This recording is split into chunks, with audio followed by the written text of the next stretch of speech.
తెలంగాణ నుంచి రాజ్యసభ సభ్యులుగా ఇద్దరిని ఖరారు చేసింది కాంగ్రెస్ అధిష్టానం.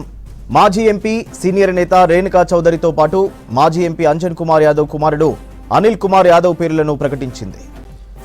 తెలంగాణ నుంచి రాజ్యసభ సభ్యులుగా ఇద్దరిని ఖరారు చేసింది కాంగ్రెస్ అధిష్టానం. మాజీ ఎంపీ సీనియర్ నేత రేణుకా చౌదరితో పాటు మాజీ ఎంపీ అంజన్ కుమార్ యాదవ్ కుమారుడు అనిల్ కుమార్ యాదవ్ పేర్లను ప్రకటించింది. రైట్, ఇక ఇదే విషయంపై డీటెయిల్స్ రాజు అందిస్తారు. రాజు, రెండు పేర్లపై కాంగ్రెస్ వ్యూహాత్మకంగా వ్యవహరించినట్టు తెలుస్తోంది, ఏంటి అప్డేట్స్? థ్యాంక్ యూ సూర్య. రాజ్యసభ తెలంగాణ నుంచి 3 పడ్డాయి.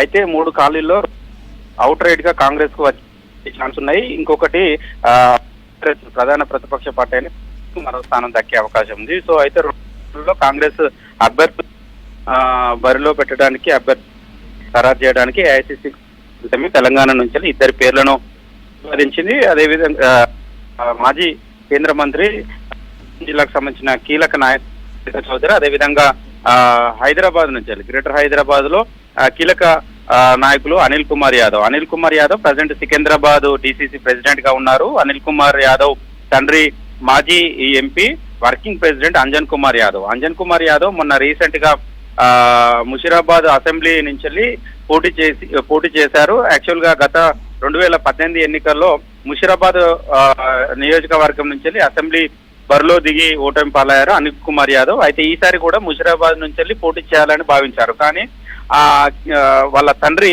ముషిరాబాద్ నుంచి పోటీ చేయడంతో ఆయనకు అనిల్ కుమార్ యాదవ్ ఈసారి సికింద్రాబాద్ పార్లమెంటు బరిలో దిగాల్సి ఉంది. ఆయన కూడా రీసెంట్ గా పార్లమెంట్ ఎన్నికల అభ్యర్థిగా అప్లికేషన్ కూడా గాంధీ భవన్ లో పెట్టుకున్నారు. సో ఇలాంటి సమయంలో ఏఐసిసి అనిల్ కుమార్ యాదవ్ కు రాజ్యసభకు పంపే ఆలోచనలో భాగంగా ఆయన పేరును ఖరారు చేసినట్లు తెలిసింది.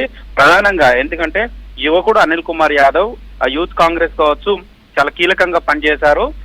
మొన్న రీసెంట్ గా చూసుకున్నట్లయితే ఎమ్మెల్సీ విషయంలో ఎన్ఎస్యు రాష్ట్ర ప్రెసిడెంట్ గా ఉన్న వెంకట్ కు పెద్దల సభకు పంపారు. శాసన మండలి సభకు ఎన్ఎస్యు వెంకట్ పంపారు. 30 సంవత్సరాల యువకుడిని పెద్దల సభకు పంపడంతో కాంగ్రెస్ పార్టీలో ఒక చర్చ జరిగింది. అంటే ఏఐసిసి యువకులకు ప్రాధాన్యత ఇస్తున్నదని చెప్పనికి ఎన్ఎస్యు వెంకట్ కు పెద్దల సభకు పంపడమే నిదర్శనము.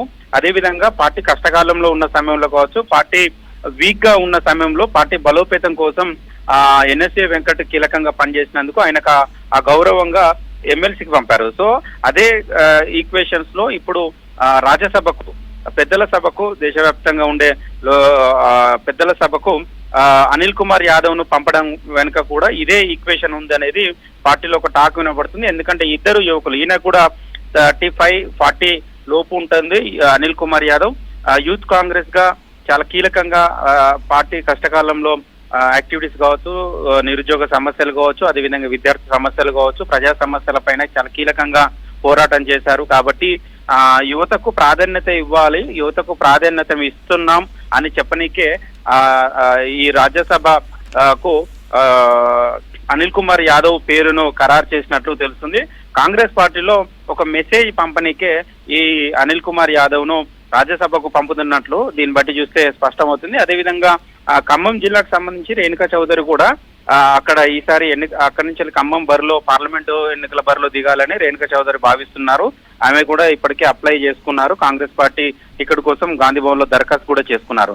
కానీ ఆమెను నేరుగా రాజ్యసభకు ఎంపిక చేయడం వల్ల అక్కడ ఖమ్మం జిల్లాలో కీలకమైన నాయకురాలు కాబట్టి ఆమెకు కూడా ప్రాధాన్యత ఇచ్చినట్లుగా ఉంటుంది అనే ఒక భావనతోని ఆమెకు కూడా రాజ్యసభకు ఖరారు చేసినట్లు తెలుస్తుంది. ఎందుకంటే ఇప్పుడు ఖమ్మం జిల్లాలో ఇప్పటికే బట్టి డిప్యూటీ సీఎం గా ఉన్నారు. అదేవిధంగా తుమ్మల, అదేవిధంగా పొంగులేటి శ్రీనివాస్ రెడ్డి ఇద్దరు మంత్రులుగా ఉన్నారు.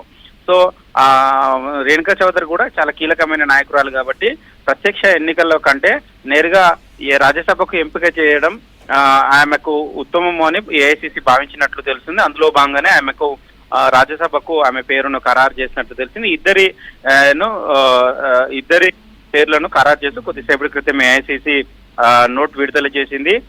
వీళ్ళు రాజ్యసభకు ఏకగ్రీవంగా ఎన్నిక కాబోతున్నారు. మొత్తం తెలంగాణలో 3 సీట్లు ఉన్నాయి. 3 సీట్లలో 2 సీట్లు కాంగ్రెస్ పార్టీకి అవుట్ రైట్ గా వచ్చే అవకాశం స్పష్టంగా ఉంది. వీరిద్దరూ రాజ్యసభ సభ్యులుగా కాబోతున్నారు. రేపు వీళ్ళు నామినేషన్ వేసే అవకాశం అయితే ఉంది సూర్య.